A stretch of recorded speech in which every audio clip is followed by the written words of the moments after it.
have to tell you something about wrecking balls before this story begins, because the phrase wrecking ball carries a certain imagery that I want to get in front of immediately rather than let it mislead you into expecting something this story is not. A wrecking ball is not subtle. A wrecking ball is not quiet. A wrecking ball is not the kind of instrument you bring to a situation when you want to leave room for interpretation or negotiation or the possibility that things might be resolved through further conversation. A wrecking ball is a statement. It is the final word in a language made entirely of final words. When you show up somewhere with a wrecking ball, everyone present understands that the discussion phase of the matter is over and that what follows is going to be physical and permanent and visible from the street. I showed up with a wrecking ball on a Tuesday morning in April. By noon of that day, the structure that the Riverside Commons HOA had built on my land without my knowledge or consent, a structure they had been using for 3 years, a structure they had apparently decided was theirs because they had built it, and used it long enough that they had forgotten the inconvenient fact that the ground it sat on was not theirs to build on, was a pile of rubble on the western edge of my property. The wrecking ball had done what wrecking balls do, which is make clear, in a way that requires no further explanation, that certain decisions are irreversible. This is the story of how I got to that Tuesday morning and what the 3 years before it looked like, and what happened after the rubble settled. My name is Daniel Forsyth. I am 53 years old. I am a real estate developer, small scale, primarily residential, the kind of work that requires an intimate familiarity with property records, survey documentation, title chains, and the precise legal meaning of boundaries. I have spent 28 years in real estate development, and I have been involved in hundreds of property transactions, dozens of construction projects, and more boundary disputes than I care to remember, because boundary disputes are to real estate what back injuries are to construction, occupational inevitabilities that you manage rather than avoid. I know land the way a sailor knows water. I know how it is described, how it is recorded, how it transfers, how it is measured, and how it is defended when someone mistakes your land for theirs. I own a parcel at the western edge of Riverside Commons. This parcel was not part of the Riverside Commons development when the development was built 15 years ago. It was a separate piece of ground that I purchased 12 years ago as part of a portfolio of land parcels I was assembling in the region for a development project that was eventually modified significantly from its original scope. When the development project changed, several of the parcels I had assembled, including the Riverside Commons Western parcel, became holdings that I maintained rather than developed, land I owned, paid taxes on, monitored, and intended to develop when the right project emerged. The parcel was approximately 1¼ acres of essentially flat ground adjacent to Riverside Commons' western boundary. When I acquired it, it was undeveloped, some scrub vegetation, a few mature trees at the northern end, nothing on it that constituted a structure. I had it surveyed at the time of purchase, recorded the survey with the county, and noted the clear boundary between my parcel and the Riverside Commons development. The boundary was a straight line running north to south approximately 20 feet east of a drainage easement that ran along the western edge of the Riverside Commons property. The drainage easement was the feature that mattered. It was a narrow strip, about 8 feet wide, of community-maintained drainage infrastructure that ran along the western edge of the Riverside Commons development and that directed stormwater from the community's roads and landscaped areas to a retention pond at the southern end. The easement was on the Riverside Commons side of the boundary. My parcel was 20 feet west of that easement.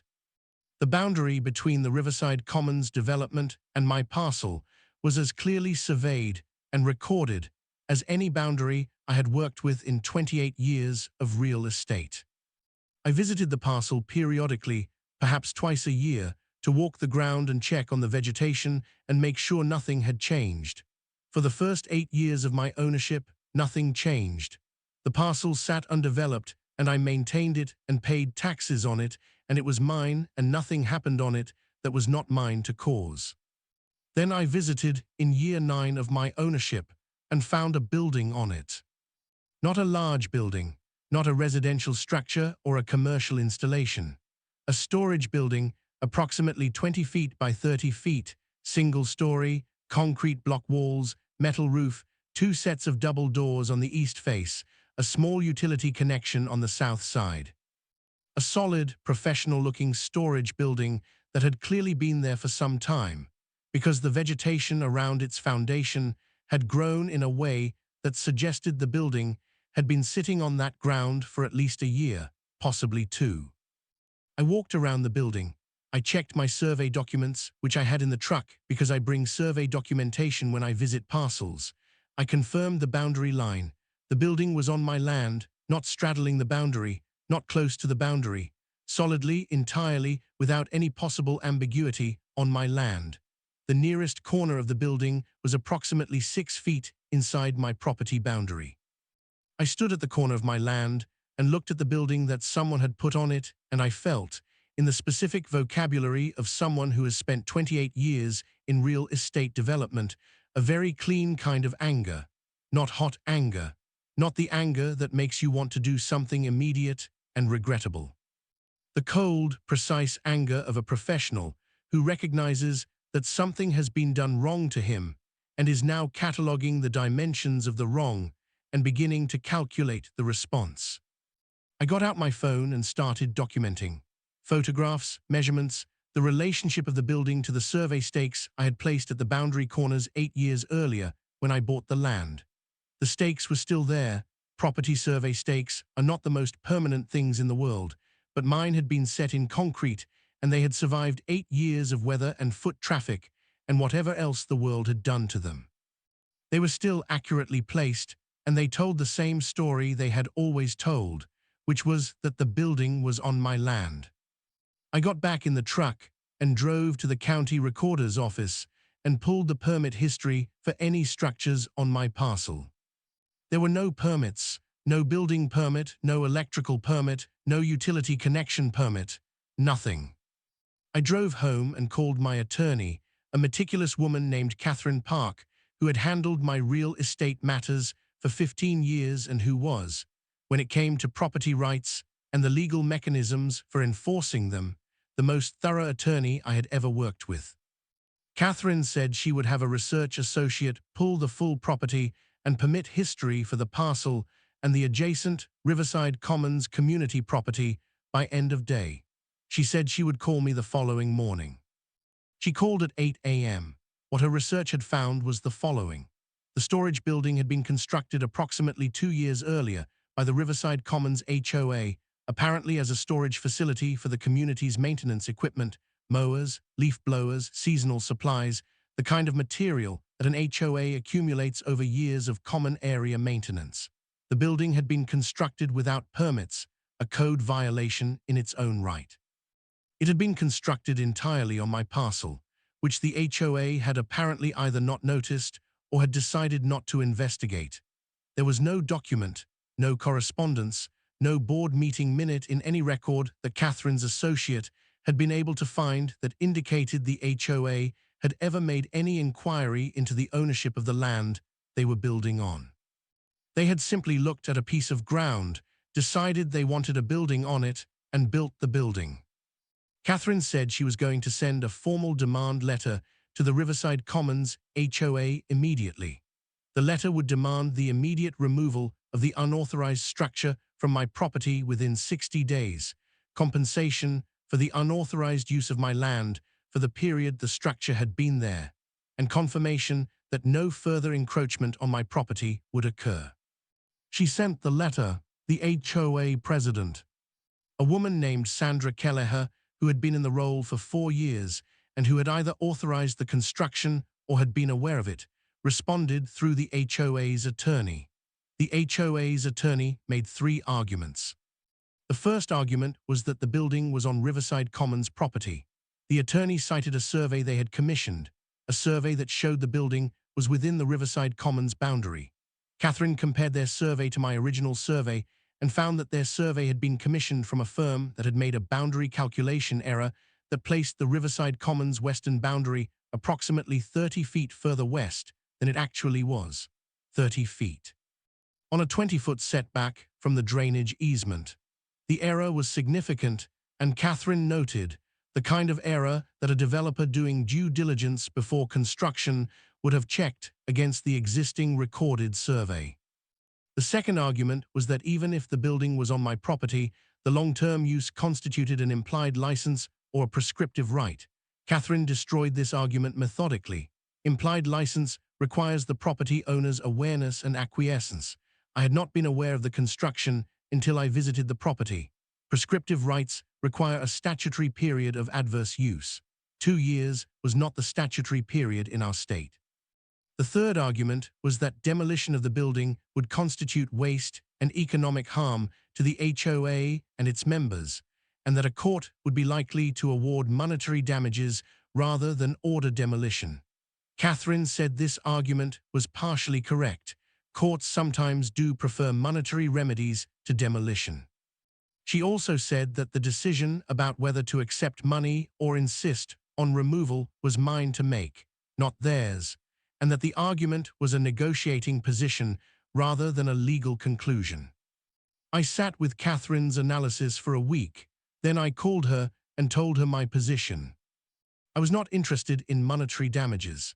I was not interested in a license arrangement that would allow the building to stay on my land in exchange for compensation. I was not interested in any outcome that left the building standing on my property in any form. I wanted the building gone, off my land, completely removed, every block and every beam, and the land returned to the condition it had been in before the HOA decided to use it as a construction site without asking. Catherine said she understood and that she would so advise the HOA's attorney. The HOA's attorney responded with an offer. He proposed a purchase of approximately 1,500 square feet of my parcel, the section the building sat on, at a price Catherine assessed as below market. I said no. He proposed a long-term lease arrangement at a monthly rate. I said no.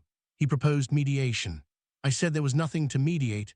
The HOA had built an unauthorized structure on my property without permits and without my consent, and I wanted it removed.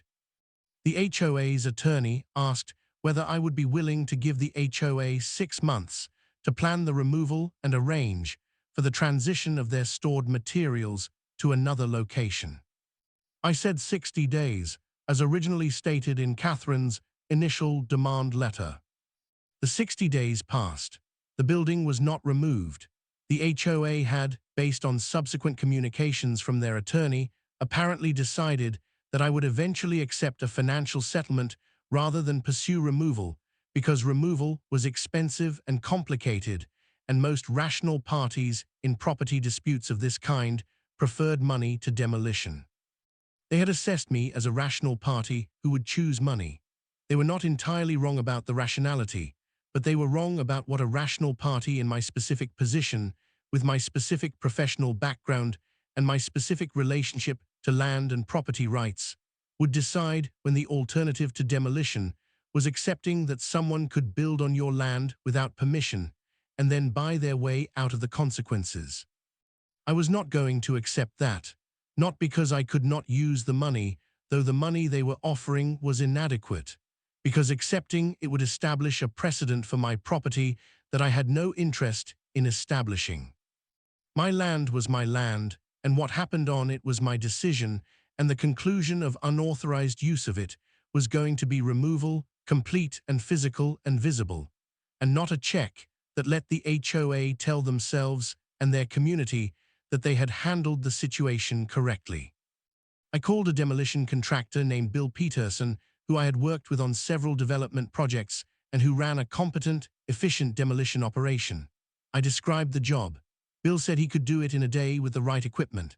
I asked what the right equipment was. He said for a 20 by 30 concrete block structure, a small crane with a wrecking ball attachment and an excavator for clearing the rubble would be the most efficient approach. He said the job would be done by noon if they started at 8. I said schedule it. Catherine sent the HOA a final notice of 30 days before we proceeded with demolition. The notice was not legally required.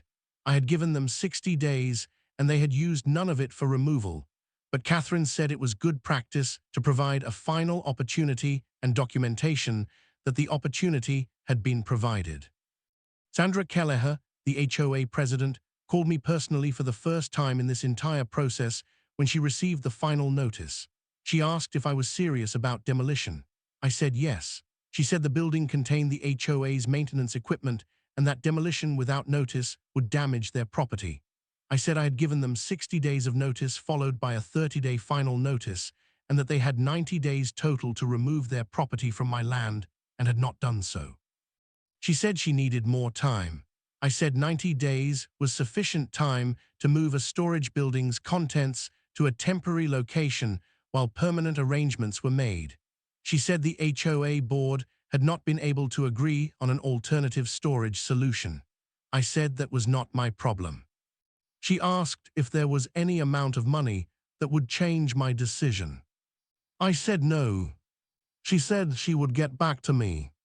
She got back to me 4 days later with a new offer, a substantially higher purchase price for the land. Catherine assessed it as closer to market value, but still below. I said no. The HOA's board held an emergency meeting.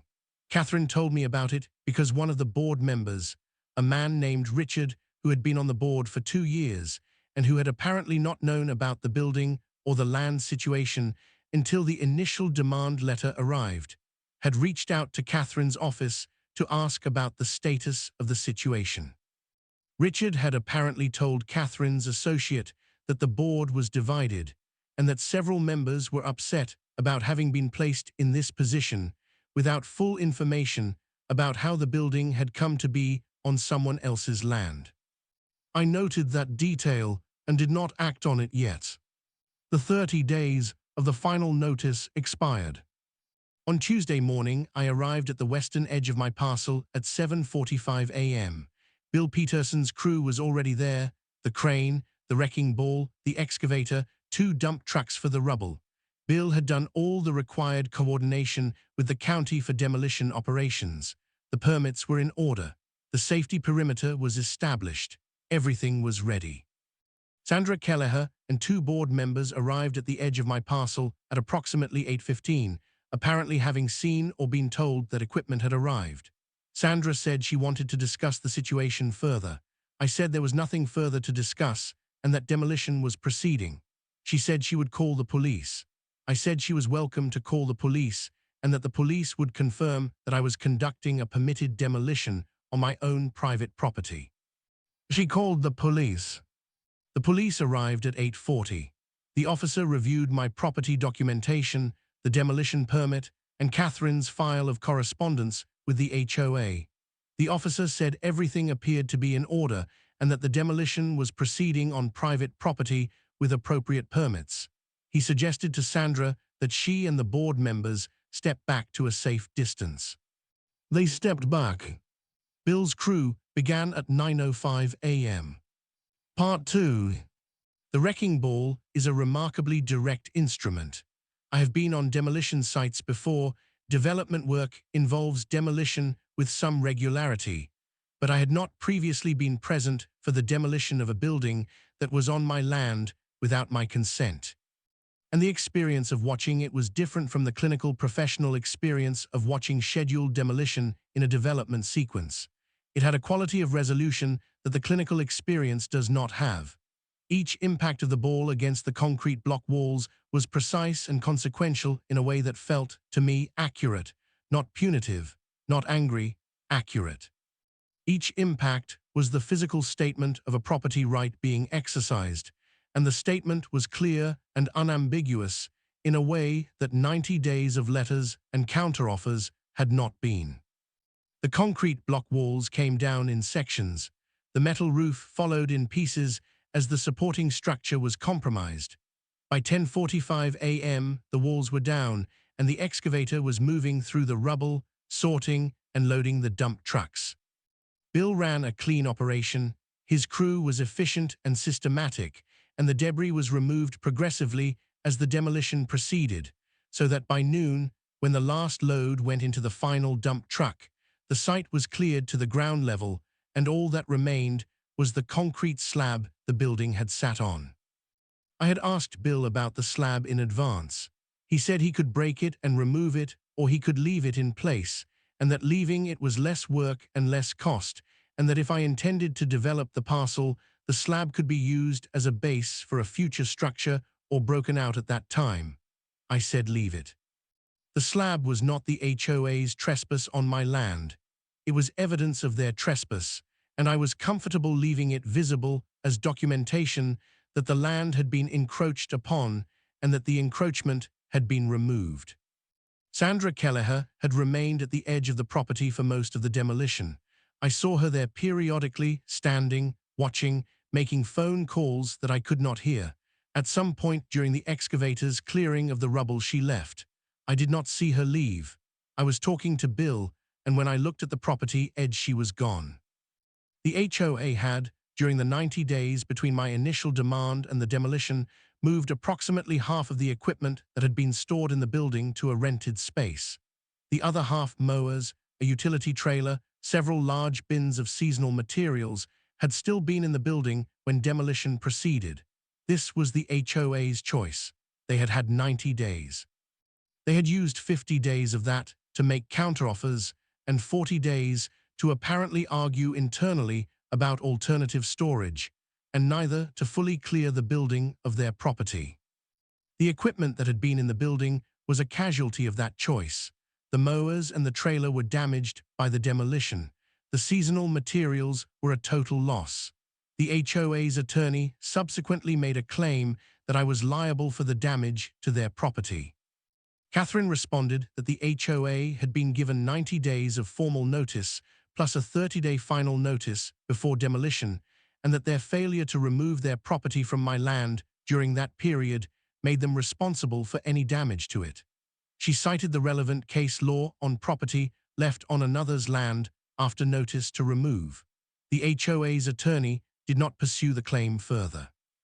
The costs of the demolition were mine. Bill's invoice was significant but not unreasonable for the work performed. I paid it without hesitation and noted it as a development expense against the parcel. What happened in the weeks following the demolition was a sequence that I want to describe carefully because it is the part of the story that is most consequential in the long term. The day after the demolition, Catherine received a call from Richard, the board member who had been troubled by the situation and had reached out previously. Richard said he wanted to understand the full history of how the building had been constructed on my land. He said the board had been told at the time of the construction that the land was unowned easement area adjacent to the community's western boundary and that no inquiry into ownership had been needed.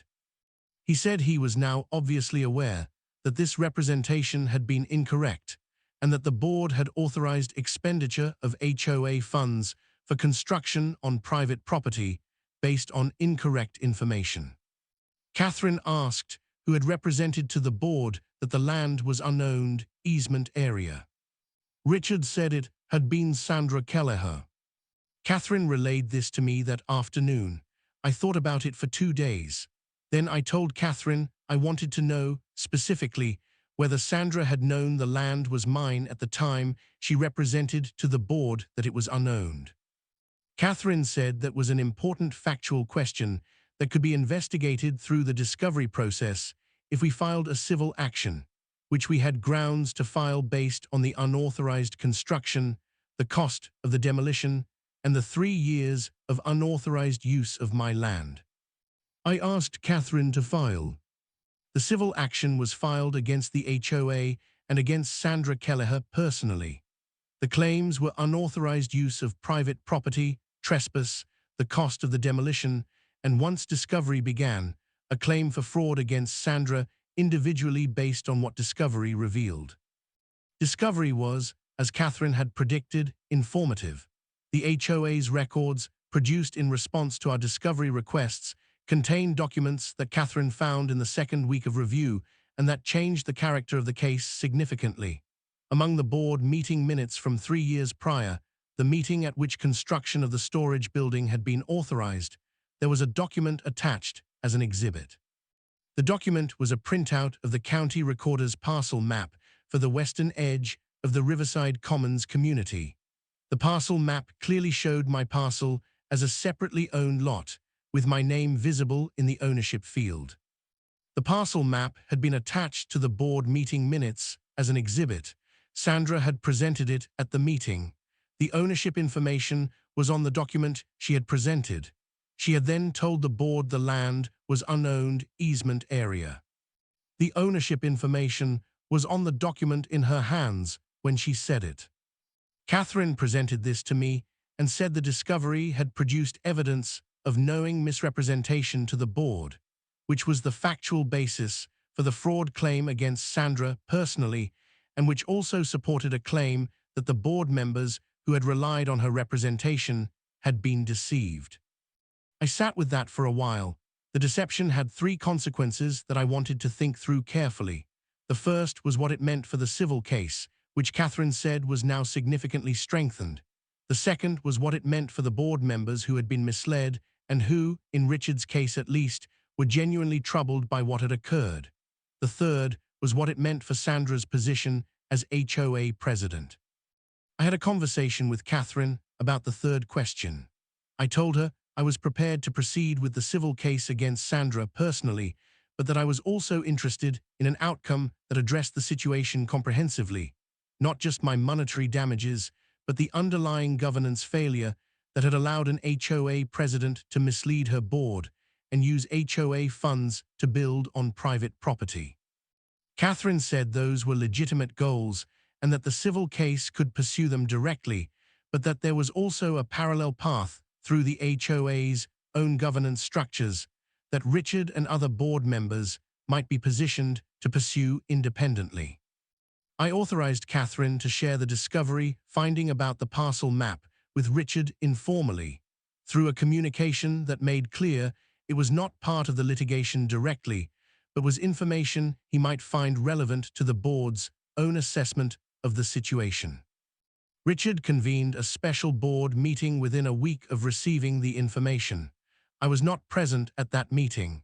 What I know about it is from the formal minutes that were produced as part of the ongoing litigation and from Richard's subsequent communication with Catherine's office. The meeting addressed three things. The first was a formal board resolution that Sandra Kelleher's representation to the board at the time of the building's construction had been materially misleading and that the board would not have authorized the construction had the accurate ownership information been presented. The second was a formal vote of no confidence in Sandra as HOA president, which passed 4-1, Sandra being the one. The third was a formal referral of the matter to the HOA's insurance carrier for review of the board's liability exposure arising from the unauthorized construction. Sandra resigned as HOA president 3 days after the special meeting. She did not attend any further HOA functions that I heard about.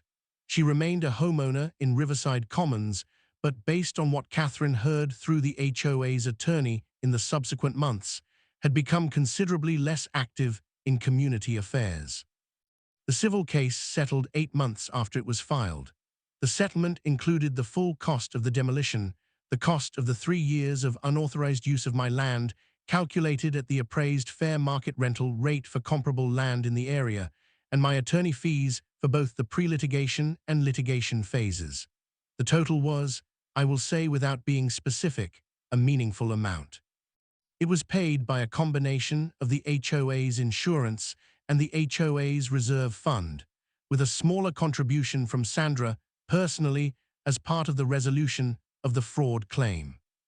The settlement also included a recorded easement document, one that I had specifically asked Catherine to negotiate as a condition of settlement, that formally established my parcel's boundary as the legal and permanent western boundary of the Riverside Commons community and included a covenant that no structure, installation, or encroachment of any kind would be placed within 10 feet of the boundary by the Riverside Commons HOA or any successor organization without my explicit written consent.